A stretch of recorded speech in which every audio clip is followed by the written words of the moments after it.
नमस्कार दोस्तों, easy learn tutorial में आपका स्वागत है। दोस्तों आज अपन RSP Rajasthan state pollution control board की तरफ से जो भी एग्ज़ाम होने वाला है जूनियर एनवायरनमेंट इंजीनियर का, तो उसमें जो वेस्ट वाटर इंजीनियरिंग का पार्ट है उसको अपन टू द पॉइंट बातें डिस्कस करने वाले हैं। एक क्विक रिवीजन वीडियो होगा ये। ठीक है दोस्तों, तो इस वीडियो को आप एग्ज़ाम से पहले ज़रूर देखिए। ठीक है, तो चलते अपन शुरू करते हैं। तो सबसे पहले अपन जो भी टाइप्स ऑफ सीवेज है, जो भी सीवरेज सिस्टम है उसके बारे में बात कर लेते हैं। तो सबसे पहले है सीवेज। तो सीवेज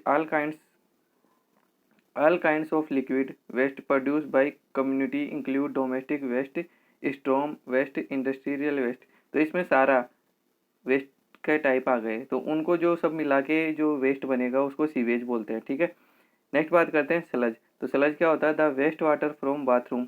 तो बाथरूम और किचन से जो आता है उसको स्लज बोलते हैं। ठीक है दोस्तों, आपको ये टर्म पूछी जा सकती है कि जो बाथरूम और किचन से जो वेस्ट आ रहा हो उसको क्या नाम देंगे अपन? तो स्लज नाम देंगे। नेक्स्ट बात करते हैं दोस्तों, नेक्स्ट है रबिश। तो रबिश है all sundry solid waste as paper, broken furniture, waste building material ETC are known as rubbish. ये बिल्डिंग मटेरियल की एक स्पेशल डेफिनेशन भी है, उसको डेब्रिस भी बोलते हैं। ठीक है, डेब्रिस। ठीक है, और इसके अलावा एक जो अपना नाइट सोइल होता है, जो आपको पता होगा कि नाइट सोइल जो टॉयलेट वगैरह से जो वेस्ट निकलता है ह्यूमन एक्सक्रीट का, तो वो उसको नाइट सोइल बोलते हैं। तो वो भी आपको ध्यान में रखना है। नेक्स्ट बात करते हैं सीवर। तो सीवर क्या होता है? एक कंड्यूट विच कैरी सीवेज। जो भी पाइप सिस्टम है जो सीवेज को कैरी करता है उसको बोलते हैं सीवर। तो सीवर की आपको डेफिनेशन पूछ सकता है। नेक्स्ट बात करते हैं दोस्तों सीवरेज। तो ये जो सारा सिस्टम हो गया है उसको सीवरेज बोलते हैं। Network of sewer used in collection, conveying and disposal of sewage. तो इस सारे सिस्टम को बोलते हैं सीवरेज। नेक्स्ट बात करते हैं ड्राई वेदर फ्लो और वेट वेदर फ्लो की। ठीक है, तो ड्राई वेदर फ्लो क्या होता है? Domestic and industrial waste water produce by the community. ठीक है, नेक्स्ट बात करते हैं वेट वेदर। तो वेट वेदर की बात करेंगे तो storm water resulting from community. तो जो भी स्ट्रॉम वाटर यानी बारिश वारिश का जो पानी आएगा वो वेट वेदर के अंदर आएगा। नेक्स्ट इनकी बात भी कर लेंगे कि कैसे कैसे ये कैलकुलेट किया जाता है। तो मेथड्स ऑफ सीवरेज सिस्टम। तो सीवरेज सिस्टम के दो मेथड है अपने पास, यहाँ टू मेथड है। तो इसमें ड्राई कंजर्वेंसी सिस्टम और वाटर कैरी सिस्टम। नेक्स्ट बात करते हैं दोस्तों, नेक्स्ट है तो इनको कैलकुलेट कैसे करते हैं? तो जो ड्राई वेदर फ्लो है उसको कैलकुलेट करने का तरीका है डिस्चार्ज को।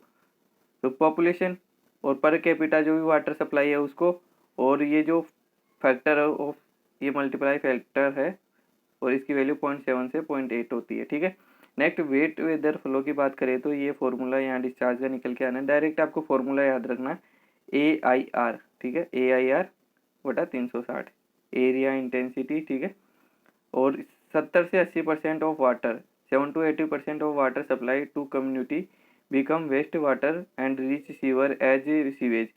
जो अपन अपने पास 100% पानी कोई सप्लाई से आएगा तो उसमें से 70 से 80% अपन वेस्ट में निकालेंगे, बाकी 20% अपन यूज कर लेंगे। ठीक है, 20% ही यूज में लेंगे। नेक्स्ट बात करते हैं दोस्तों, the total time required by the flow to reach to the maximum limit is known as time of concentration. ठीक है, तो टाइम ऑफ कंसंट्रेशन किसे कहते हैं ये बता दिया है यहाँ। नेक्स्ट बात करते हैं दोस्तों, नेक्स्ट टाइप ऑफ सीवरेज। तो जो भी सिस्टम है सीवरेज का उसकी बात कर लेते हैं टाइप्स के। तो यहाँ फर्स्ट है कंबाइंड सीवरेज सिस्टम, और नेक्स्ट आता है पार्शियल सेपरेट सिस्टम, और एक सेपरेट सिस्टम आता है। तो कंबाइंड की बात कर लेते हैं। तो कंबाइंड क्या होता है? तो कंबाइंड में only one sewer employed which collect dry weather flow और वेट वेदर फ्लो। जो भी अपना बाथरूम किचन सारा जो भी वेस्ट आ रहा है वो एक ही पाइपलाइन के अंदर इसमें अपन कलेक्ट करेंगे और उससे से जाएगा। Suitable for community which receive moderate uniform rain stone. और शॉर्ट टाइम के लिए जहाँ बारिश होगी वहाँ अपन इस टाइप की जो सीवर है कंबाइंड सीवर सिस्टम को काम में लेंगे। नेक्स्ट बात करते हैं दोस्तों, नेक्स्ट सेपरेट सिस्टम की बात कर लेते हैं। तो सेपरेट सिस्टम में क्या होता है कि two sewer are employed, one sewer carry dry weather flow और one carry wet weather flow. तो एक में दो सीवर लगाते हैं, तो एक में तो अपना वो बारिश वारिश का जो भी पानी होगा वो जाएगा, और एक में ये जो होम से हाउस से किचन का बाथरूम का जो भी यूटिलिटी हाउस होल्ड का जो भी आएगा ना वो एक में जाएगा। ठीक है, और ये सूटेबल कहाँ होता है? Suitable for communities which receive high intensity rain, जहाँ पर ज़्यादा बरसात होती है। Season for a long period, जहाँ पर ज़्यादा बरसात होती है और ज़्यादा समय के लिए बरसात होती है, ऐसी जगह पे अपन सेपरेट सिस्टम को यूज करते हैं। नेक्स्ट बात करते हैं पार्शियल सेपरेट सिस्टम की। तो पार्शियल सेपरेट सिस्टम क्या होता है? Two sewer are employed under normal rainfall condition, it act as a separate system.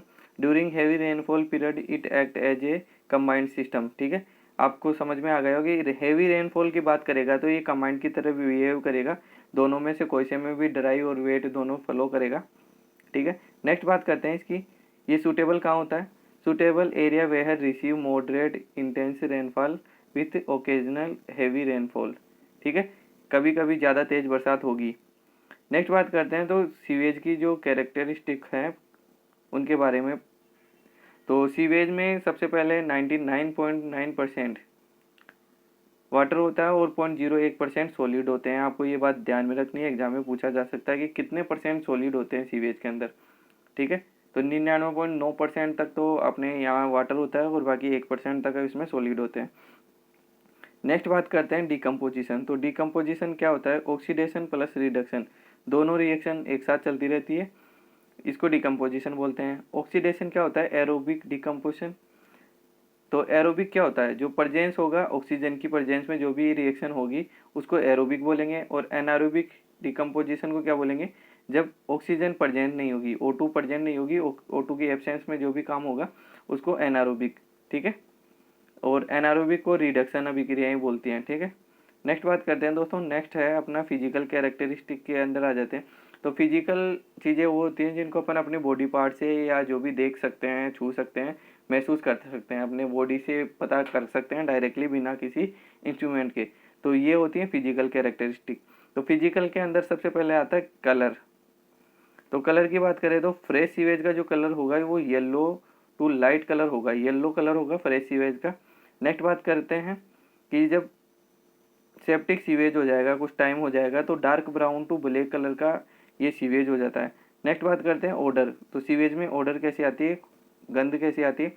तो फ्रेश सीवेज होगा उसमें मस्टी ऑर्डर होगी, और जब टाइम हो जाएगा थोड़े टाइम आफ्टर लॉन्ग टाइम तो फाउल ऑर्डर आ जाती है, गंदी स्मेल आने लग जाती है सीवेज से।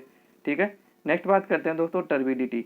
तो टर्बिडिटी फ्रेश सीवेज की लेस टर्बिडिटी होती है, और जब ये टाइम हो जाएगा तो मोर टर्बाइड। टर्बिडिटी क्या होती है? जो गंदापन, धुंधलापन, सस्पेंडेड सॉलिड, डिजोल्व सॉलिड, ये सारे मिक्स हो जाते हैं, उसको टर्बिडिटी बोलते हैं। ठीक है, अपन विजिबल नहीं देख सकते आंखों से। नेक्स्ट है टेम्परेचर। तो टेम्परेचर की बात करें तो फ्रेश सीवेज का जो टेम्परेचर होता है वो 30 डिग्री से कम होता है। ठीक है, और स्टेल और सेप्टिक सीवेज की बात करेगा तो 30 डिग्री से ज़्यादा हो जाएगा। ठीक है दोस्तों, नेक्स्ट बात करते हैं अब इनकी केमिकल कैरेक्टरिस्टिक के बारे में। तो केमिकल कैरेक्टरिस्टिक्स के अंदर केमिकल पैरामीटर आ जाएंगे सारे। ठीक है, तो केमिकल पैरामीटर में सबसे पहले टोटल सॉलिड की बात कर लेते हैं। टोटल सॉलिड कैसे डिटरमाइन करते हैं?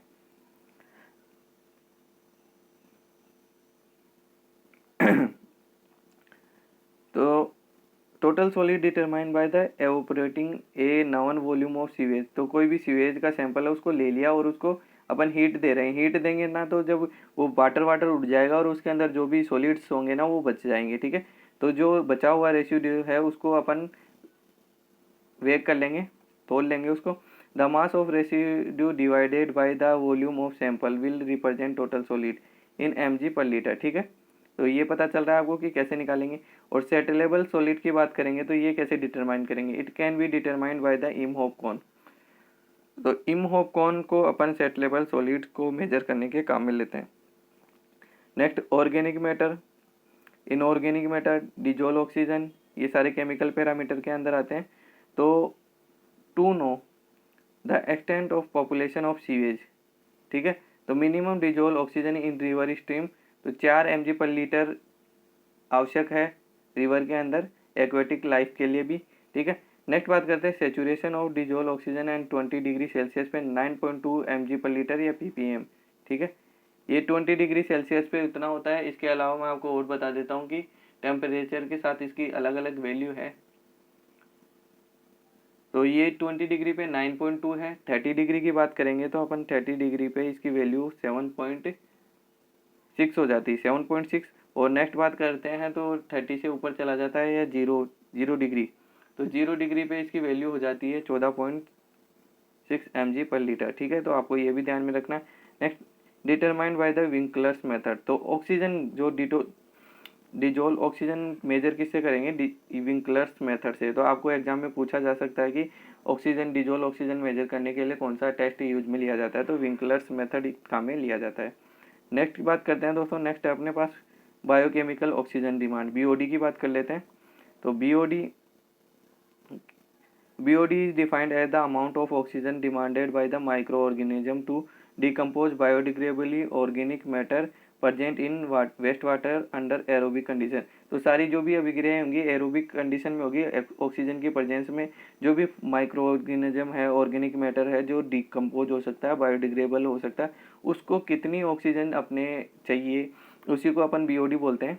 ठीक है, तो BOD दो टाइप की होती है, फर्स्ट स्टेज और सेकंड स्टेज। तो फर्स्ट स्टेज जो BOD होती है उसको कार्बोजेनियस BOD बोलते हैं, कार्बोजेनियस ऑर्गेनिक मैटर ऑक्सीडाइज, तो इसको कार्बोजेनियस BOD बोलते हैं। और सेकंड जो नाइट्रोजेनियस BOD है, तो सेकंड स्टेज को नाइट्रोजेनियस BOD बोलते हैं। और यहाँ ग्राफ कुछ ऐसा बनता है, ये BOD के साथ ऐसा कुछ ग्राफ बनता है, तो आपको ये भी ध्यान में रखना है। तो ये जो है इसको कार्बोनेट, और आगे जो है उसको नाइट्रोजेनियस BOD बोलते हैं।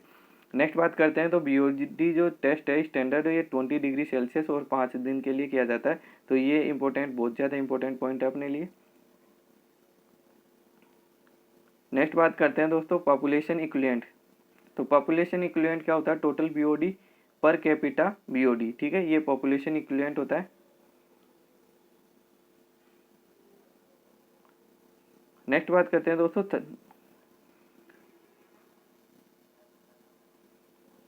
Average standard BOD of domestic sewage is 80 ग्राम पर पर्सन पर डे। तो दोस्तों ये पॉपुलेशन इक्विवेलेंट है, तो ये अपने को ध्यान में रखना है, ये क्वेश्चन पिछली बार पूछा गया था। ठीक है, नेक्स्ट है the normal range of municipal sewage is 200 से 500 mg/लीटर। तो ये BOD की रेंज बता रहा है अपने को, BOD इतनी होनी चाहिए 200 से 500। ठीक है, नेक्स्ट बात करते हैं दोस्तों, नेक्स्ट है अपने केमिकल ऑक्सीजन डिमांड COD। तो COD is the amount of oxygen required to decompose biodegradable and non-biodegradable organic matter present in water using a strong chemical oxidant such as potassium dichromate। तो potassium dichromate को अपन use में लेते हैं यहाँ, और यहाँ ऑर्गेनिक और इनऑर्गेनिक दोनों मैटर जो भी होते हैं सारे डिकम्पोज करने के लिए अपन केमिकल ऑक्सीजन डिमांड लेते हैं। ठीक है, नेक्स्ट बात करते हैं COD is estimated in laboratory by using reflex apparatus और डाइजेस्टर। तो ये इसके द्वारा रिफ्लेक्स एपरेटस और डाइजेस्टर के द्वारा COD को मेजर किया जाता है। दोस्तों अपने यहाँ इंपॉर्टेंट पॉइंट को डिस्कस कर रहे हैं। ठीक है, की पॉइंट जो भी आएंगे, बाकी फॉर्मूला वगैरह और जो चीज़ें हैं न्यूमेरिकल पॉइंट ऑफ व्यू से नहीं डिस्कस कर रहे हैं। नेक्स्ट बात करते हैं based on BOD ratio COD का ratio nature of the waste water can be determined. तो ये इन दोनों के रेशियो पे भी नेचर पे डिपेंड करेगा। तो क्या क्या होगा रेशियो, तो सबसे पहले BOD और COD का रेशियो 6 से 0.6 से ज़्यादा होगा तो मैटर जो भी सारा वेस्ट होगा वो बायोडिग्रेडेबल होगा। ठीक है, नेक्स्ट लेस देन 6 होगा, 0.6 होगा तो नॉन बायोडिग्रेडेबल होगा। ठीक है, और BOD और COD का रेशियो 0 होगा तो टॉक्सिक वेस्ट होगा और ये बहुत ही हार्मफुल होगा। हाँ, ठीक है, ह्यूमन हेल्थ के लिए। नेक्स्ट बात करते हैं TOC, total organic oxygen demand TOD। तो इसकी बात करें, it is the amount of oxygen required to oxidise biodegradable, non biodegradable and few और inorganic substance which is oxidisable present in sewage. तो जो भी सारे मैटर को ऑक्सीडाइज करने के लिए ये टोटल ऑक्सीजन डिमांड को अपन कैलकुलेट करते हैं। नेक्स्ट है थियोरेटिकल ऑक्सीजन डिमांड। तो this is the oxygen demand estimated by the establishing relation among the substance which are oxidisable. ठीक है दोस्तों, अब ट्रीटमेंट, यहाँ एक रिएक्शन बता देता हूँ मैं आपको जिससे ये सारी चीज़ें अपन कैलकुलेट कर सकते हैं इजीली। तो ये जो ग्लूकोज की रिएक्शन 6C6, यहाँ ये रिएक्शन आपको ध्यान में रखनी है, C6H12O6 की रिएक्शन करवाएंगे अपन, किससे करवाएंगे, ऑक्सीजन से रिएक्शन करवाएंगे। तो ये एक रिएक्शन बनने वाली है 6CO2 प्लस 6H2O, ठीक है। तो यहाँ से जो अपन TOD निकालते हैं, थ्योरेटिकल ऑक्सीजन डिमांड, तो इसका वेट 180 ग्राम होता है। यहाँ जो ऑक्सीजन का वेट है ये कितना हो जाएगा 192, ठीक है। और यहाँ जो कार्बन का है तो ये कितना हो जाएगा 72, तो TOC भी निकल जाएगा, यहाँ टोटल ऑर्गेनिक कार्बन भी निकल जाएगा। और तो सबसे पहले अपन ऑक्सीजन की बात करें, थ्योरेटिकल ऑक्सीजन डिमांड की, तो 192 बाई 180 कर देंगे और जो भी सैंपल का वॉल्यूम देगा उसको मल्टीप्लाई करके यहाँ से निकाल लेंगे, क्योंकि एग्जाम में लगभग 300 ग्राम के अंदर पूछा जाता है कि 300 ग्राम से का अंदर टोटल ऑर्गेनिक डिमांड कितनी होगी, टोटल कार्बनिक कितने। तो कार्बन की डिमांड के लिए अपन क्या करेंगे, यहाँ 72/180 कर देंगे, तो यहाँ से ये कार्बन की डिमांड निकल के आ जाएगी, ठीक है। तो आपको ये भी ध्यान में रखना है, ठीक है। सॉरी। नेक्स्ट बात करते हैं दोस्तों ट्रीटमेंट ऑफ सीवेज। तो सीवेज के ट्रीटमेंट की बात करेंगे। Treatment of sewage classified into primary treatment होता है, सेकेंडरी ट्रीटमेंट होता है, ठीक है। तो प्राइमरी ट्रीटमेंट में प्रॉपर्टी प्रोसेस, तो प्राइमरी ट्रीटमेंट में क्या करेंगे, सेट लेवल जो भी सॉलिड वगैरह होंगे उनको रिमूव करेंगे, ठीक है। और नेक्स्ट में जो और बैक्टीरिया वगैरह हैं इनको रिमूव करेंगे बाकी, ठीक है। नेक्स्ट चलते हैं और फॉर सोलेबल BOD रिमूवल, तो BOD रिमूव करते हैं सेकेंडरी ट्रीटमेंट के अंदर। प्राइमरी में क्या सेट लेवल जो भी ऑर्गेनिक इनऑर्गेनिक मैटर रिमूव कर लिए जाते हैं। और टर्सरी रिमूव के, तो टर्सरी ट्रीटमेंट के अंदर क्या करेंगे, जो भी रिसाइक्लेबल है और रीयूज वेस्ट है उसको अलग कर लेंगे, ठीक है। तो अब प्राइमरी ट्रीटमेंट के अंदर जो भी प्रोसेस होती है उनकी बात कर लेते हैं। तो सबसे पहले आती है स्क्रीन की बात। तो स्क्रीन लगाते हैं अपन फ्लो को, अपन जो भी छानने के लिए इसमें कचरा निकल जाए, ठीक है, आगे वेस्ट जाए। तो screen are aimed to capture large floating object such as paper, cloth, wooden piece, cork, ETC। तो इनको जो भी फ्लोटिंग मटेरियल है, सॉलिड वेस्ट है, जिनका साइज वगैरह बड़ा है, तो वो आगे अपने ट्रीटमेंट प्लांट में ना जाएं, इसलिए अपन स्क्रीन को लगा लेते हैं। 45 के एंगल के ऊपर लगाते हैं अपन ये, ठीक है। और इनका साइज अलग अलग होता है जो अपन ने आगे वीडियो में देख लेंगे। नेक्स्ट बात करते हैं screen are classified on the basis of size opening. तो ये आपको बता दिया कि साइज ओपनिंग के ऊपर ये बेस करता है। तो अब आगे बात कर रहे हैं कोर्स स्क्रीन की साइज़ क्या होती है। तो कोर्स स्क्रीन की साइज़ 50 mm से ज़्यादा होगी। नेक्स्ट बात करते हैं तो मीडियम स्क्रीन, तो मीडियम स्क्रीन की साइज़ होगी 6 से लेके 40 mm तक। नेक्स्ट फाइन स्क्रीन की बात करें तो 3 mm से लेके 6 mm तक, ठीक है, आपको ये ध्यान में रखना है। नेक्स्ट बात करते हैं दोस्तों, आगे चलते हैं। आगे डिजाइन ऑफ स्क्रीन। तो स्क्रीन की डिजाइन क्या करते हैं कि यहाँ जो वेलोसिटी होती है स्क्रीन के अंदर 0.6 से लेके 1.2 मीटर पर सेकेंड तक ये वेलोसिटी होती है। नेक्स्ट एंगल इनका 45 से लेके 60 डिग्री तक होता है। और डायमीटर ऑफ बार लगभग 10 mm का डायमीटर होता है बार का, जो भी स्क्रीन जिस मटेरियल की बनी होती है उसका डायमीटर की बात कर रहा है ये, ठीक है दोस्तों। तो ये सारे इंपॉर्टेंट पॉइंट है, ये आपको ध्यान में रखने हैं यहाँ। नेक्स्ट बात करते हैं ग्रिड चैम्बर। तो ग्रिड चैम्बर क्या होता है, क्या इसका काम है। तो grit chamber is aim to remove grit of waste. तो ये ग्रिड चैम्बर के अंदर ग्रिड वगैरह, ऑयल वगैरह, फैट, गैस वगैरह, ये सारी रिमूव करने के लिए अपन ग्रिड चैम्बर का इस्तेमाल करते हैं। तो नेक्स्ट है grid compost of inorganic grid, ठीक है। तो इसका साइज जो होता है ग्रिड चैम्बर का 0.2 mm से लेस होता है। स्पेसिफिक ग्रेविटी जो भी पार्टिकल जो भी इनऑर्गेनिक सब्सटेंस हो गए 2.65 से कम होगा, ठीक है, ये ज़्यादा होगा। और सैंड, सिल्ट, क्ले, सिंडर, ये सारे इसके अंदर ग्रिड चैम्बर के अपन अंदर ले लेंगे। और ऑर्गेनिक ग्रिड कौन कौन से होंगे, जिनकी साइज 2 mm से ज़्यादा होगी, ठीक है। इनऑर्गेनिक की बात करें तो इनऑर्गेनिक में ही अपन साइज यहाँ कम था 2 से, और आगे भी यहाँ ज़्यादा हो रहा है, ठीक है। तो आपको ये ध्यान में रखना है इनऑर्गेनिक के अंदर और ऑर्गेनिक के। और स्पेसिफिक ग्रेविटी की 1.5 से 1.1 तक, और वहाँ 2.65 थी स्पेसिफिक ग्रेविटी, ठीक है। ऑर्गेनिक के अंदर coffee grounds, tea grounds, eggshell, जो ग्रेन सीड, ऑर्गेनिक के अंदर वही कंपाउंड आएंगे जो बायोडिग्रेडेबल हैं, ठीक है। ऑक्सीजन की प्रेजेंस में उनको गलाया जा सकता है, सड़ाया जा सकता है मिट्टी में दाबने पे भी, ठीक है। अब डिजाइन ऑफ ग्रिड की बात करें तो ग्रिड चैम्बर की डिजाइन कैसे करते हैं। तो grit chamber is a settling tank with provision of control flow velocity. तो ग्रिड चैम्बर अपने फ्लो को भी कंट्रोल करता है। मिनिमम और मैक्सिमम फ्लो के लिए ग्रिड चैम्बर को डिजाइन किया जाता है। A flow control device known as proportional flow weir, ठीक है। तो आपको ये भी ध्यान में रखना कि प्रोपोर्शनल फ्लो वियर का यूज कहाँ होता है। तो ये ग्रिड चैम्बर में होता है। ये मिनिमम और मैक्सिमम वेलोसिटी को कंट्रोल करने के लिए किया जाता है, ठीक है। अब यहाँ वेलोसिटी होती है तो ये 0.15 से लेके 3 मीटर पर सेकंड तक होती है। और डिटेंशन टाइम, ग्रेट चैम्बर का डिटेंशन टाइम भी आपसे एग्जाम में पूछा जाता है, तो ये है अपना 40 से लेके 60 सेकंड तक, ठीक है। सीवेज की बात कर रहे हैं अपन, वेस्ट वाटर इंजीनियरिंग की बात कर रहे हैं, वाटर के लिए ये अलग होगा क्योंकि यहाँ सीवेज के अंदर कचरा वगैरह ज़्यादा होगा, तो यहाँ कम होगा, ठीक है। नेक्स्ट बात करते हैं दोस्तों डेप्थ ऑफ टैंक। तो टैंक की जो डेप्थ है वो यहाँ क्या होगी, 1 से लेके 1.8 मीटर तक।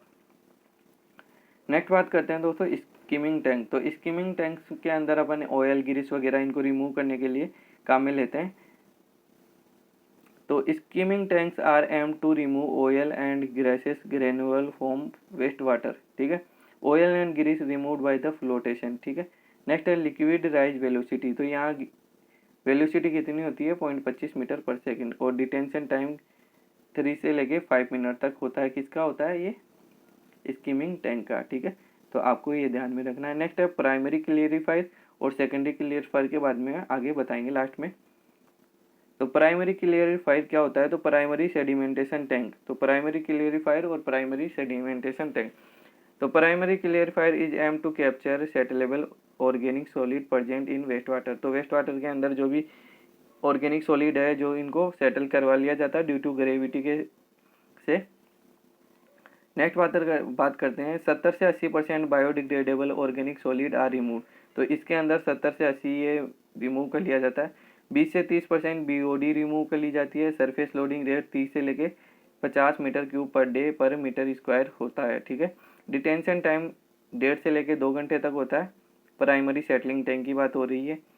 Sludge obtain from primary settling tank should be treated prior to disposal.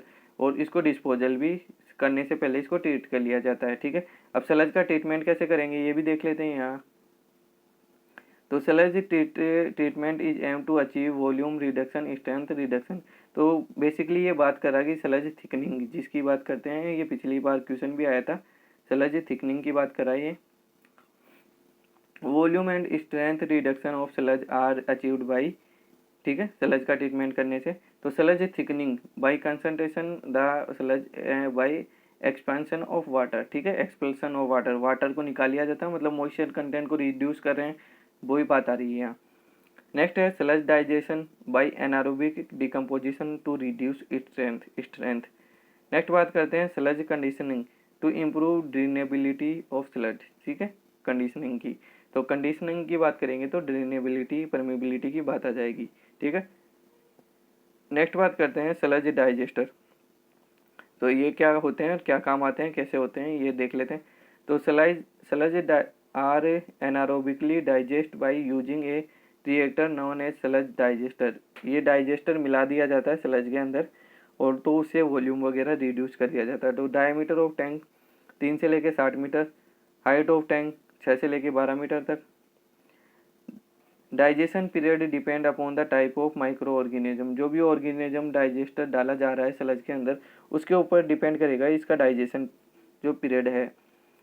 Next बात करते हैं जो मीजोफेलिक ऑर्गेनिज्म डालें तो ये 30 से लेके 60 दिन के अंदर और 20 से लेके 40 डिग्री के सेल्सियस के तापमान के ऊपर इसको डाइजेस्ट कर देंगे स्लज को। और थर्मोफिलिक ऑर्गेनिज्म को डालेंगे तो 15 से लेके 25 दिन के अंदर टेम्परेचर की रेंज है 45 से 60 इनके कार्य करने की।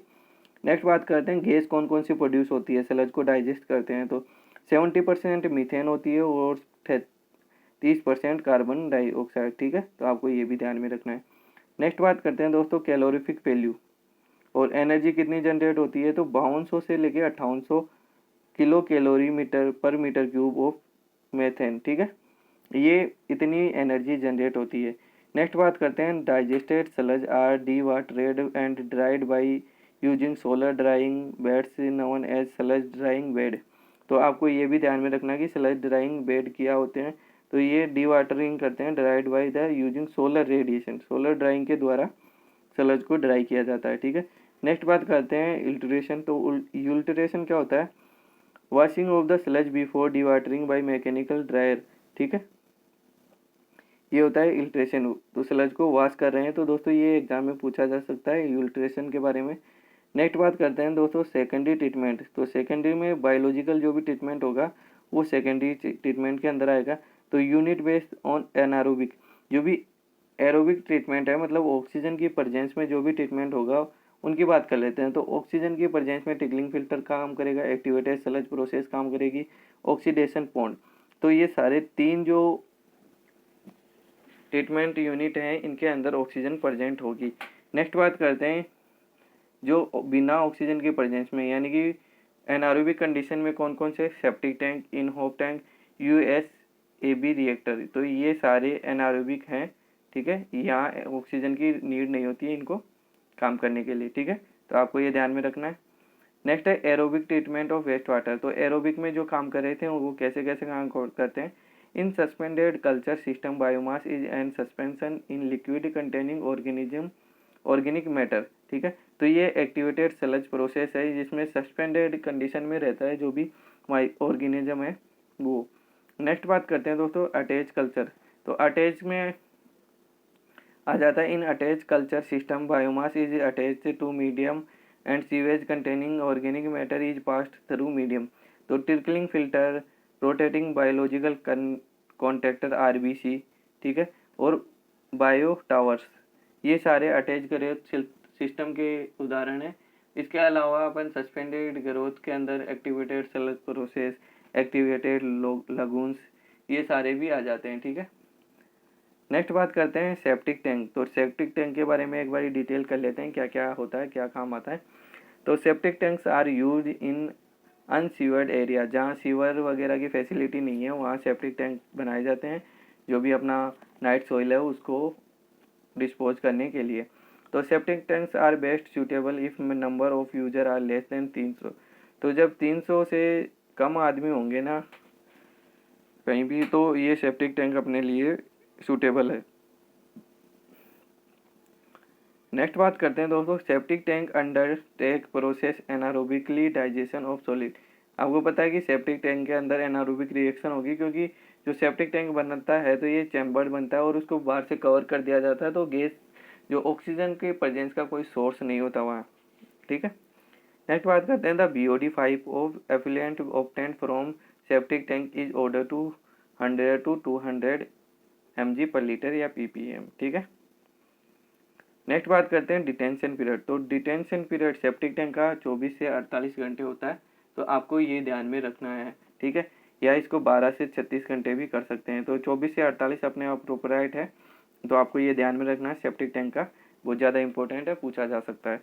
नेक्स्ट बात करते हैं रेट ऑफ स्लज एक्यूमुलेशन। तो ये 30 से लेकर 40 लीटर पर पर्सन पर ईयर, 30 लीटर पर पर्सन पर ईयर, एक साल के अंदर 30 लीटर स्लज प्रोड्यूस करेगा, ठीक है, सेप्टिक टैंक।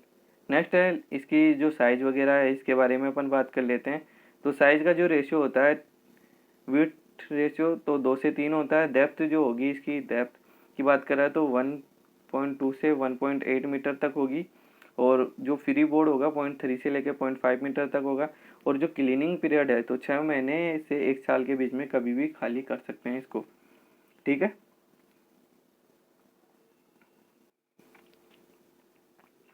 नेक्स्ट बात करते हैं दोस्तों, नेक्स्ट है इमहोप टैंक के बारे में बात कर लेते हैं। तो इमहोप टैंक क्या है, तो आपको ये तो पहले ही बता दिया कि इमहोप टैंक विदाउट ऑक्सीजन के काम करता है, मतलब एनारोबिकली काम करता है। तो इमहोप टैंक है क्या, ये 2 स्टोरी डाइजेशन टैंक है, 2 स्टोरी डाइजेशन टैंक।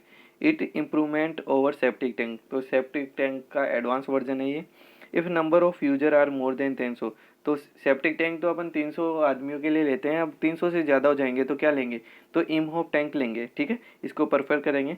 नेक्स्ट बात करते हैं इसके बारे में। Imhoff tank is a 2 compartment, इसके अंदर 2 चैम्बर कंपार्टमेंट होते हैं। Upper compartment settling of solid और lower compartment anaerobically digestion of settled solid. तो दोस्तों आपको पता चल रहा है कि इसमें 2 कंपार्ट है, सेटलमेंट भी हो रहा है और डाइजेशन भी। तो ऐसा कौन सा मेथड है जिसके अंदर सेटलिंग और डाइजेशन दोनों काम एक साथ होते हैं, तो इमहोप टैंक की बात करेंगे। इमहोप टैंक हमने ध्यान में रखना है, इसलिए ये इंपॉर्टेंट है, पिछली बार पूछा भी गया था इसके बारे में। नेक्स्ट बात करते हैं दोस्तों इसका डिटेंशन पीरियड। जो इमहोप टैंक का डिटेंशन पीरियड होता है 2 से 4 घंटे, ठीक है। यूजुअली 2 हावर्स अपन लेते हैं। और इसकी जो डेप्थ रेशियो है, डेप्थ 9 से लेके 11 मीटर तक होती है, और लेंथ टू विड्थ रेशियो होता है 3 to 5, ठीक है, और 30 से ज़्यादा नहीं होगा। जो लेंथ है वो 30 से ज़्यादा नहीं होगी, ये ध्यान में रखना है अपने को। नेक्स्ट बात करते हैं दोस्तों, नेक्स्ट जो अपने हैं micro organism based on oxygen consuming. तो ये अपन ने पहले ही बात कर ली एरोबिक और एनारोबिक की। तो एरोबिक क्या होते हैं, सर्वाइव करते हैं ऑक्सीजन की प्रेजेंस में, और एनारोबिक क्या होते हैं, जो ऑक्सीजन की एब्सेंस में सर्वाइव करते हैं, उनको एनारोबिक ऑर्गेनिज्म बोलते हैं। और एनारोबिक रिएक्शन भी होती है जिनमें ऑक्सीजन प्रेजेंस नहीं होगी, ठीक है। नेक्स्ट बात करते हैं फ्लक्चुएटिव ऑर्गेनिज्म। तो ये जो होते हैं फ्लक्चुएटिव, तो ये सर्वाइव करते हैं विदाउट ऑक्सीजन और विथ ऑक्सीजन, दोनों की कंडीशन में ये अपने को सर्विस देंगे, ठीक है। नेक्स्ट बात करते हैं दोस्तों ऑक्सीडेशन बॉन्ड। इनको पर्टिकुलर चैप्टर को पढ़ देते हैं, तो इनके अंदर से क्वेश्चन पूछे जाने की ज़्यादा संभावनाएं रहती हैं। तो ऑक्सीडेशन बॉन्ड है, तो oxidation pond are low cost waste water treatment unit, ठीक है। Stabilize the waste water under aerobic condition. तो सबसे पहले यहाँ जो पॉइंट ध्यान में रखने वाला है कि ऑक्सीडेशन बॉन्ड, तो ये एरोबिक प्रोसेस पे चलता है कि ऑक्सीजन की प्रेजेंस में काम करता है। नेक्स्ट है oxidation bond on the principle of algae bacterial symbiosis. तो दोस्तों ये भी आपको ध्यान में रखना है। नेक्स्ट बात करते हैं it is best work in tropical climate zone temperature zone, ठीक है। तो ये भी ट्रॉपिकल क्लाइमेट जोन में ये अपना बढ़िया काम करेगा। नेक्स्ट बात करते हैं बीओडी लोडिंग रेट और organic loading rate depend on latitude of A palace, ठीक है, ये पैलेस पे डिपेंड करेगी। नेक्स्ट बात करते हैं डिटेंशन टाइम। तो डिटेंशन टाइम होगा 2 से 6 वीक, किसका, ऑक्सीडेशन बॉन्ड के अंदर 2 से 6 वीक का डिटेंशन टाइम होगा। बाकी आपको मैं एक बार बता दूंगा सभी डिटेंशन टाइम एक जगह। नेक्स्ट बात करते हैं इसकी डेप्थ जो होगी 1 से लेके 5 तक होगी, 1 से 5 तक। अब डाइल्यूशन फैक्टर की बात करेंगे and type of treatment recommended for domestic waste के लिए, ठीक है। अब कौन कौन से वेस्ट को ट्रीटमेंट करना चाहिए, कैसे कैसे ट्रीटमेंट करना चाहिए, ये देख लेते हैं अपन। तो जब ये डीएफ की बात करें तो डाइल्यूशन फैक्टर 500 से ज़्यादा होगा तो उसको कोई ट्रीटमेंट की ज़रूरत नहीं होगी। डाइल्यूशन फैक्टर की वैल्यू गिरेगी तो ट्रीटमेंट की आवश्यकता होगी, कम होगा तो ट्रीटमेंट ज़्यादा चाहिएगा। अब 300 से 500 को तो प्राइमरी ट्रीटमेंट, जिसमें उसको ओनली अपन सेटलिंग के थ्रू जो प्राइमरी सेटलिंग टैंक है उसके अंदर डालेंगे और फिर डायरेक्ट उसको वैसे ट्रीटमेंट कर लेंगे, जो भी बैक्टीरिया वगैरह है वो ट्रीटमेंट करेंगे। नेक्स्ट है 150 से 300 होगा तो प्राइमरी ट्रीटमेंट, और 150 से कम होगा तो primary treatment followed by secondary treatment, ठीक है। तो 150 से कम होते ही अपन सेकेंडरी ट्रीटमेंट को भी ध्यान में लेंगे। नेक्स्ट बात करते हैं दोस्तों, नेक्स्ट है अपने पास सेल्फ क्लींसिंग वेलोसिटी। तो सेल्फ क्लींसिंग वेलोसिटी क्या होती है, it is the minimum flow velocity at which no silting and settling of particle occur. तो ये है मिनिमम वेलोसिटी, जब ऐसे कोई भी चैम्बर ये सीवर लाइन है उसके अंदर वाटर फ्लो कर रहा है तो ये कभी भी रुकना नहीं चाहिए, जो भी पार्टिकल है उसके अंदर वो सेटल नहीं होनी चाहिए। ये उसी वेलोसिटी को अपने को सेल्फ क्लींसिंग वेलोसिटी बोला जाता है, मिनिमम फ्लो वेलोसिटी, ठीक है। जहाँ मतलब ये ना तो उस मटेरियल को इरोड करे, ये जो पाइप मटेरियल है इसको ना तो इरोड करे ना ये इसको डैमेज करे, ठीक है। नेक्स्ट बात करते हैं दोस्तों,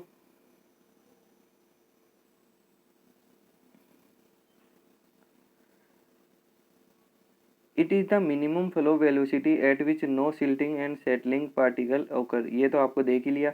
नेक्स्ट है वी सेल्फ क्लींसिंग वेलोसिटी। तो इसका ये फॉर्मूला है √8k upon F into S-1 g/d, ठीक है।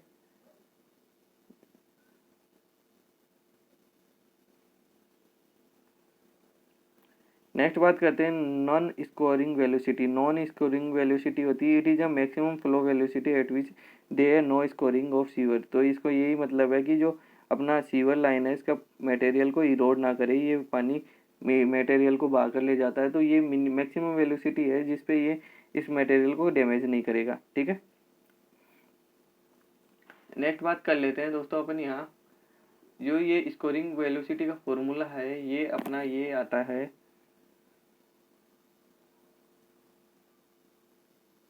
G/18 G-1 d²। तो ये वेलोसिटी का फॉर्मूला है, तो ये है, ध्यान में रखना है आपको। यहाँ से पार्टिकल का साइज भी निकाल सकते हैं अपन। नेक्स्ट बात करते हैं दोस्तों type of sewer and it's non scoring velocity. तो अपने को ये नॉन स्कोरिंग वेलोसिटी की बात कर रहा है। सेल्फ क्लींसिंग वेलोसिटी की बात नहीं करा। अर्थ जो सीवर होंगे उसमें 0.6 से लेके 0.12 मीटर पर सेकंड होगी। ब्रिक लाइन सीवर होंगे उसमें 0.15 से 2.5 तक, और कंक्रीट और आरसीसी का सीवर होगा तो उसमें 2.5 से 3। जैसे जैसे मटेरियल की क्वालिटी बढ़ेगी वेलोसिटी भी बढ़ जाएगी, ठीक है। स्टोन वियर सीवर की 3 से लेके 4.5 तक, ठीक है। और कास्ट आयरन सीवर की बात करेंगे तो इनकी और भी ज़्यादा होगी, 3.5 से 4.5। और वर्टिफाइड ग्लेज सीवर की बात करेंगे तो 4 से 5 मीटर पर सेकेंड, ठीक है। नेक्स्ट बात करते हैं सॉलिड वेस्ट मैनेजमेंट की। अब अपन ने सॉलिड तो वेस्ट प्रोड्यूस कर दिया, अब उसको मैनेजमेंट कैसे करेंगे, कहाँ उसको वेस्ट को डिस्पोजल करेंगे, कैसे ट्रीट करेंगे, वो सब देख लेते हैं। तो waste generated by the community which is essential solid and discarded as useless और unwanted is known as solid waste. जो कोई काम का मटेरियल नहीं है वो सारा सॉलिड वेस्ट के अंदर आ जाएगा, ठीक है, सॉलिड वेस्ट के अंदर। तो टाइप ऑफ सॉलिड वेस्ट, तो सॉलिड वेस्ट कितने टाइप का होता है, म्यूनसिपल वेस्ट होता है, इंडस्ट्रियल वेस्ट होता है, हैजार्डस वेस्ट होता है, ठीक है। तो ये 3 टाइप का वेस्ट हो गया। नेक्स्ट है सॉलिड वेस्ट मैनेजमेंट सिस्टम के अंदर, तो जनरेशन कहाँ होगी, कैसे जनरेशन होगी। Indian community generate solid waste at 4.4 to 0.8 kg per person per day. एक आदमी 0.4 kg मतलब 400 ग्राम, लगभग आधा किलो वेस्ट जनरेट करता है एक दिन के अंदर, ठीक है। और कलेक्शन सिस्टम क्या है, बिन सिस्टम है इंडिया के अंदर, transfer and transport hauling system है इंडिया के अंदर, और processing and recovery segregation of solid waste, ठीक है। तो अब इनके method of disposal of solid waste, तो मेथड कौन कौन से हैं, लैंडफिल है, इंसिनरेशन है, पायरोलाइसिस है, ये सारे इसके डिस्पोजल के मेथड हैं। तो लैंडफिलिंग की बात कर लेते हैं पहले। तो a minimum clearance distance is 6 metre from the surrounding area should be left during filling operation of flow laying area, ठीक है। तो लैंड फिलिंग में बेसिकली करते क्या है, एक गड्ढा खोदते हैं और उसको लाइनर से लाइन कर देते हैं, जिससे कि जो भी वेस्ट यहाँ डाल रहे हैं तो वो बारिश से वगैरह से पानी से ग्राउंड के कंटामिनेट ना हो, ठीक है। जो भी वेस्ट डाला उससे पानी कांटेक्ट करेगा, पानी कांटेक्ट करेगा तो जो भी और भी हार्मफुल सब्सटेंस क्रिएट करेगा रिएक्शन वगैरह करके, तो वो नीचे धीरे धीरे जाता जाता ग्राउंड वाटर में जाता रहेगा, तो वो उसको कंटामिनेट ना करे, इसलिए उसको लाइनर करते हैं। लाइनर करके उसमें एक डेली कर्व भी डालते हैं। नेक्स्ट बात करते हैं biodegradable solid waste is disposal by the this method. तो लैंडफिल मेथड से जो बायोडिग्रेडेबल वेस्ट है उनको ही लैंडफिल किया जाता है, ठीक है। नेक्स्ट बात करते हैं मेथड ऑफ लैंड फिलिंग। तो लैंड फिलिंग के क्या क्या मेथड है, area filling, trench filling, dispersion filling, composting. Composting best method है। नेक्स्ट है कंपोस्टिंग की बात करते हैं। तो कंपोस्टिंग क्या होता है, it is biological method of decomposing of solid waste. तो मेथड कौन कौन से हैं कंपोस्टिंग के, इंदौर मेथड और बेंगलोर मेथड। इंदौर मेथड में क्या होता है कि एरोबिकली प्रोसेस होती है कि ऑक्सीजन की प्रेजेंस में होता है, और बेंगलोर मेथड में क्या होती है, एनारोबिकली प्रोसेस। तो बस आपको एग्जाम में यही पूछा जाएगा कि कौन सी एरोबिक है और कौन सी एनारोबिक है। तो याद करने का ट्रिक भी है, तो बेंगलोर में AN आ रहा है और अपना एनारोबिक में भी AN आ रहा है, तो बस ये एनारोबिक है और इंदौर का आपको एरोबिक याद ही रखना है। नेक्स्ट बात करते हैं दोस्तों इंसिरेशन। इंसिरेशन मतलब किसी भी चीज़ को जलाना। तो combustible solid waste disposal by this method, कोई कोई जलने वाले सॉलिड हो गए ना, उनको जलाकर अपन उसको सॉलिड को डिस्पोजल कर देंगे। Burning in the presence of air, तो ऑक्सीजन की प्रेजेंस में हो रहा है ये सारा काम, और ऑक्सीजन की एब्सेंस में हो जाएगा तो उस प्रोसेस को बोल देंगे पायरोलाइसिस, ठीक है। तो burning in absence of air, तो इसको बोल देंगे पायरोलाइसिस।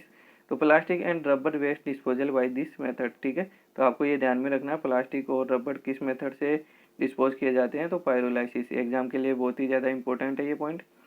नेक्स्ट बात करते हैं पुलवराइजेशन। तो पुलवराइजेशन क्या होता है, non biodegradable and non combustible solid waste disposed by this method. जो नॉन बायोडिग्रेडेबल और ना जल सकें ना गल सकें, ऐसे सॉलिड वेस्ट को पुलवराइजेशन के द्वारा अपन डिस्पोज करते हैं। Cutting shredding into small piece, छोटे छोटे टुकड़ों में, जैसे मेटल पीस है इनको काट दिया। नेक्स्ट मेथड है सी डिस्पोजल। तो सी डिस्पोजल की बात करें तो ये है barge into sea and disposal into deep sea. तो दोस्तों इस मेथड के अंदर जो भी अपना वेस्ट है उनको ऐसे पैकेट्स के अंदर, बड़े बड़े पैकेट्स के अंदर बना लिया जाता है, और उनको बना के इनको डीप गहराई में, समुद्र में गहराई में फेंक दिया जाता है। ठीक है दोस्तों। नेक्स्ट बात करते हैं डिस्पोजल ऑफ सीवेज ट्रीटमेंट। तो लैंड ट्रीटमेंट हो गया, और लैंड ट्रीटमेंट के अंदर when there is no fresh water body in vicinity of community. तो आसपास में यदि कोई वाटर बॉडी नहीं होगी, फ्रेश वाटर बॉडी, तब लैंड मेथड को अपन यूज में लेते हैं डिस्पोजल काम में। ठीक है। Soil is capable of absorbing waste, sandy और लोमी सोइल हो तब भी अपन इसको काम में लेंगे लैंड मेथड को। Ground water table deep below, और ग्राउंड वाटर टेबल ज़्यादा नीचे होगा ना, तब भी अपन इस मेथड को काम में ले सकते हैं लैंड फिलिंग को। ठीक है दोस्तों, लैंड फिलिंग। नेक्स्ट बात करते हैं सीवेज सिकनेस। तो सीवेज सिकनेस प्रोसेस क्या होती है? Continuous application of sewage on same land leads to sewage sickness. ठीक है। तो एक ही ज़मीन के ऊपर बार बार अपन सीवेज को डालेंगे तो ये सीवेज सिकनेस की प्रॉब्लम हो जाएगी। और इसकी रेमेडी क्या है? तो सोइल को, जो भी अपनी लैंड है उसको रेस्ट में डाल दें, वो इसका सॉल्यूशन है। और plug the soil after drawing, और सूखने के बाद में उसका अपन उसके ऊपर खेती कर लें। नेक्स्ट बात कर लेते हैं एक्टिवेटेड सलज प्रोसेस। तो एक्टिवेटेड सलज प्रोसेस की अपन बात करते हैं तो it is a sludge containing large concentration of high active aerobic micro organism. तो इसके अंदर होंगे micro organism. Activated sludge process work on the principle of suspended growth, suspended culture system. मैंने आपको ये बता दिया, ये सस्पेंडेड होता है इसमें। नेक्स्ट है component of activated sludge process. तो प्राइमरी सेटलिंग टैंक होता है जिसका डिटेंशन पीरियड होता है 1 से लेके 1.5 से लेके 2 आवर तक। एरिएशन टैंक होता है जिसका डिटेंशन टैंक टाइम 4 से लेके 8 तक होता है। और सेकेंडरी सेडिमेंटेशन टैंक, तो इसका जो डिटेंशन पीरियड है ये 1.5 से लेके 2 आवर तक हो जाएगा। नेक्स्ट बात करते हैं sludge thickener and sludge digestion tank. Next बात करते हैं दोस्तों सलज एक्टिवेटेड सलज प्रोसेस की। तो यहाँ हाइड्रोलिक रिटेंशन टाइम, तो ये क्या होता है? It is the ratio of volume of the tank to the rate of sewage flow into the tank. ठीक है। नेक्स्ट है वॉल्यूमेट्रिक लोडिंग रेट और बीओडी लोडिंग रेट। तो ये क्या होती है? It is the ratio of BOD applied per to unit volume of aeration tank. Next बात करते हैं food to micro organism ratio. It is defined as the ratio of kg of BOD applied per day to kg of MLSS in aeration tank। इसके बारे में पिछली बार question भी पूछा गया था। ठीक है। नेक्स्ट बात करते हैं mean cell residence time, sludge age. इसको सलज एज भी बोलेंगे और मीन सेल रेजिडेंस टाइम भी। क्या होता है? It is the defined as the mass of cell in the reactor to mass और सेल वेस्ट पर डे। नेक्स्ट बात करते हैं सलज वॉल्यूम इंडेक्स। तो सलज वॉल्यूम इंडेक्स क्या होता है? It is the volume occupied in ml by 1 gram MLSS after settling for 30 minutes from 1 liter sewage sample is known as sludge volume index। ठीक है। तो सलज वॉल्यूम इंडेक्स किसको कहते हैं ये बता दिया आपको। और यूजुअल वैल्यू क्या होती है इनकी, ये भी अपन देख लेते हैं। तो F/M रेशियो की क्या होती है? 0.4 से लेके 0.3 तक। MCRT की 5 से लेके 15 दिन तक। एफिशिएंसी कितनी होती है सलज वॉल्यूम इंडेक्स की? 85 से लेके 95%। और रिसाइकलिंग रेशियो 2.5 से 0.25 से 0.5 तक। ठीक है दोस्तों। नेक्स्ट है ऑपरेशन प्रॉब्लम क्या क्या होती है एक्टिवेटेड सलज प्रोसेस के अंदर। तो राइजिंग ऑफ सलज, सलज ऊपर आ जाता है। नेक्स्ट बात करते हैं तो नेक्स्ट है settleable sludge contain large number of live cell, they oxidise the dead cells and release nitrogen. तो नाइट्रोजन रिलीज होती है। नेक्स्ट है nitrogen causes the sludge to rise and increase the volume XE value. ठीक है। Remedy क्या है? Increase QR and decrease Q। ठीक है। नेक्स्ट है बकलिंग ऑफ सलज। तो large number of dead cell is settled sludge and growth of filamentous organism ओकर when SVI sludge volume index 150 से ज़्यादा हो तब। रेमेडी क्या हो? Bring down SVI sludge volume index 150 increase pH, increase dissolve oxygen, decrease food to micro organism ratio, ठीक है। Next है टिकलिंग फिल्टर। तो टिकलिंग फिल्टर की बात करें तो आपने पहले बता दिया आपको कि ये एक सस्पेंडेड ग्रोथ सिस्टम के अंदर आता है, अटैच ग्रोथ सिस्टम के अंदर, सॉरी। तो trickling filter work on the principle of attach culture system, attach culture system. Next है detachment of attached biofilm from the surface of called as slugging। Next बात करते हैं BOD removal efficiency 75 to 80%। Next है types of trickling filter. तो high rate trickling filter होता है, तो conventional और स्टैंडर्ड रेट ट्रिकलिंग फिल्टर। तो इसकी जो डेप्थ वगैरह 1.2 से 2.4 तक, और साइज ऑफ मीडिया होता है 2.5 से 25 से 75 mm, और लैंड रिक्वायर्ड ज़्यादा होती है। नेक्स्ट हाइड्रोलिक लोडिंग कितनी होती है, 22 से लेकर 44 ml per hectare per day. Organic loading 900 से 1200 kg per day BOD per hectare. और रिसर्कुलेशन जो सिस्टम है ये नॉट प्रोवाइड, इसमें नहीं होता रिसर्कुलेशन का रेशियो सिस्टम। नेक्स्ट है हाई रेट ट्रिकलिंग फिल्टर।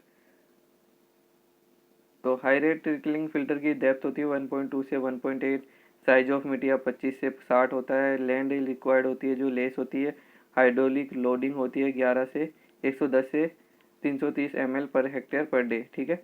और ऑर्गेनिक लोडिंग रेट होती है जो 6000 से लेके 18000 kg ऑफ बीओडी।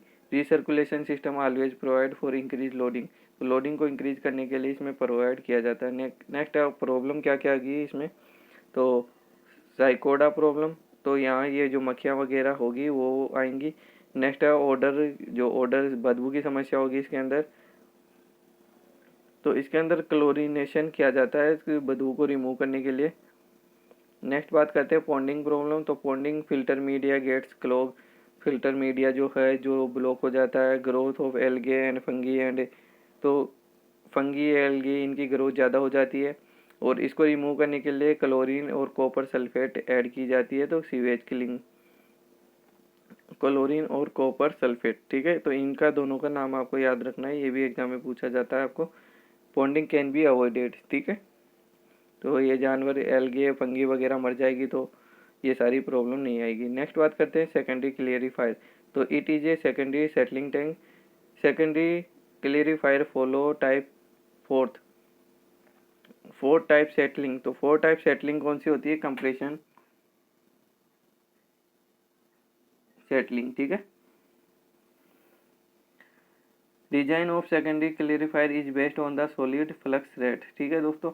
तो यहाँ जो भी अपन ने इम्पोर्टेंट पॉइंट थे वेस्ट वाटर इंजीनियरिंग से related exam point of view से, उनका एक क्विक रिवीजन किया है। उसके अलावा अपन जो वाटर इंजीनियरिंग है, ठीक है, एनवायरनमेंट इंजीनियरिंग, उसके बारे में भी एक मैराथन वीडियो जब जल्दी लेकर आ रहे हैं, ठीक है दोस्तों। और जीके से रिलेटेड पार्ट भी अपन जल्दी कर रहे हैं, और बाकी कुछ वीडियो अपन ने अपलोड कर रखी हैं चैनल के ऊपर, तो आप वो देख सकते हैं। और इस वीडियो को ज़्यादा से ज़्यादा शेयर करें जिससे अपने फ्रेंड्स का भी फ़ायदा हो जाए, ठीक है। धन्यवाद दोस्तों। और इसकी पीडीएफ आपको डिस्क्रिप्शन में मिल जाएगी, और आप टेलीग्राम ज्वाइन कर सकते हैं, वहाँ से भी पीडीएफ को डाउनलोड कर सकते हैं, ठीक है दोस्तों। धन्यवाद।